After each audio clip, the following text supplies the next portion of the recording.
follow the green count here, okay? There's your A wave. Then we have an A, B, C, and the C wave is playing out as a diagonal pattern. So it's 5 waves, but very overlapping, right? So you have these big swings that are usually 3 wave patterns. So 1, 2, 3, one. Then we have this 1, 2, 3, 1, 2, 3, 1, 2, 3. It's hard to count that as a 3 wave pattern, but you'd have to go with it if we invalidate this. And then what that would mean is that we're finishing up the A wave.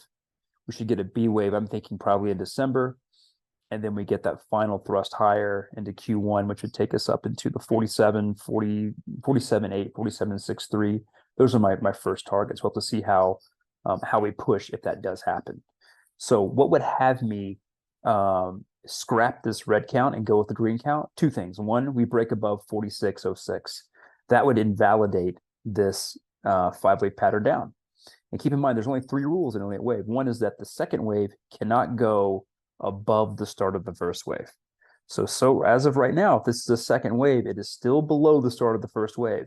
Barely, but it is. Okay, so the risk is still present that we're setting up for something nastier right now.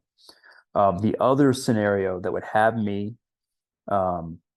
scrap the red count and go with the green count would be that this coming correction, no matter how shallow, is a 3-wave move.